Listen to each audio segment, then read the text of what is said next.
vous prenez un téléphone pour appeler, voir ce qui se passe. Qui est au bout du téléphone? Celui qui vous dit, qui dit que ce n'est pas vous qui l'avez placé là-bas? Deuxième exemple, il y a le choix délibéré du narratif. Nous, on dit dans notre pays, voilà les terroristes.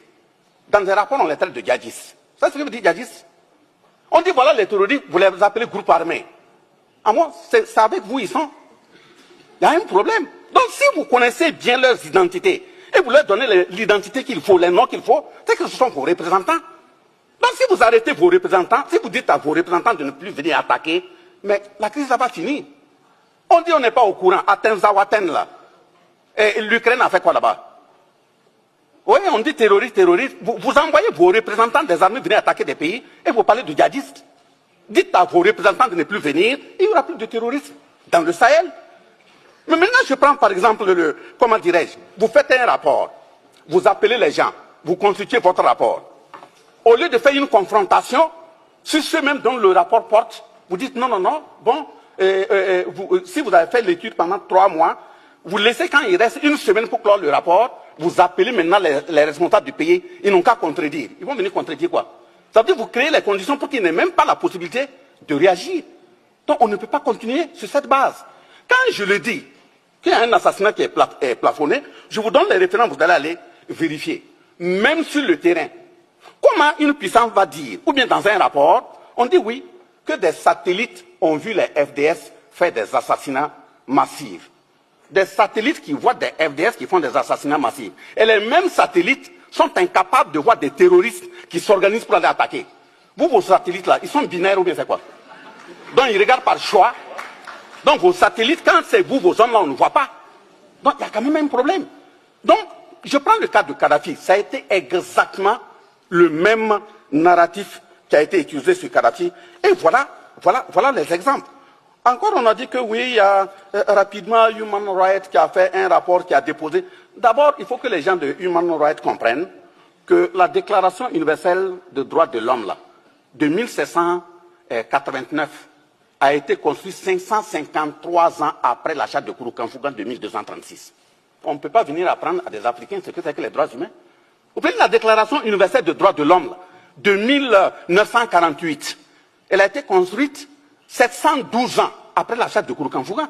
Ça veut dire que les droits humains, quand même en Afrique, on sait de quoi il s'agit.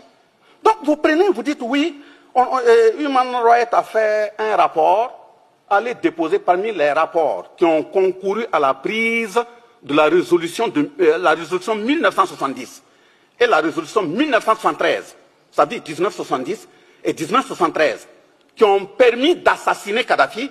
Même on a dit que c'est pour aller créer une zone aérienne, d'exclusion aérienne. C'est une zone qui a été créée, on est intervenu jusqu'au sol, aller massacrer Kadhafi. Et après on revient, on dit, non, les rapports qui ont été utilisés là, les preuves n'étaient pas consistantes. Voilà, ce sont des gens qui ont appelé, ça y est sur le net, hein, vous pouvez taper. Et c'est sur cette base que Kadhafi en 2025 vient même d'être condamné pour groupement de malfaiteurs et autres. Ça veut dire que les responsables de Human Rights Watch doivent aussi répondre en tant que malfaiteurs. Regroupement de malfaiteurs. C'est ce que ça veut dire. Donc, finissant ces exemples, je dis que le Burkina Faso, au sein de l'AES, nous sommes engagés, pas contre un peuple, pas contre une personne, pas contre un groupe. Mais si un groupe se met de travers nos intérêts, nous allons nous défendre. Ça, il faut que ce soit clair. Nous sommes engagés pour la conquête de notre souveraineté. La souveraineté politique, par exemple, on ne va plus nous imposer des dirigeants. Ça, c'est un. La souveraineté économique, par exemple, nos matières là, ils vont servir à nos peuples. Nos jeunes qui meurent en bordure des océans qui reviennent là, ça c'est terminé. La souveraineté sécuritaire, par exemple, dire qu'on doit tout acheter matériel militaire et autres en France, c'est terminé. Nous avons acheté nos matériels là où nous voulons. Et même là où nous partons là, c'est de voir comment former bien nos jeunes pour qu'on puisse les fabriquer au Burkina, au Niger ou au Mali. C'est parce que vous connaissez les marques que vous pouvez cartographier. On va créer des tunnels aussi et puis fabriquer. Nous sommes des sous-hommes. Nous avons aussi les têtes. Voilà. Mais maintenant, la souveraineté culturelle, c'est d'empêcher à ce qu'on continue d'éroder notre identité. Nous sommes dans le combat pour conquérir notre identité. Et quand j'ai dit que c'est une conquête, ce n'est pas une aumône là, nous sommes prêts. Nous qui sommes là, si c'est perdre la vie pour ça, on est prêts. Merci, monsieur le ministre. Nous formons des gens pour nous accompagner.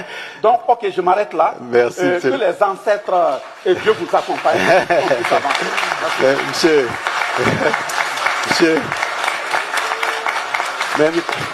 Monsieur le ministre, moi je suis un peu surpris. Je pensais que vous êtes géologue de formation. Non, quand je parle comme ça, les ancêtres sont derrière moi.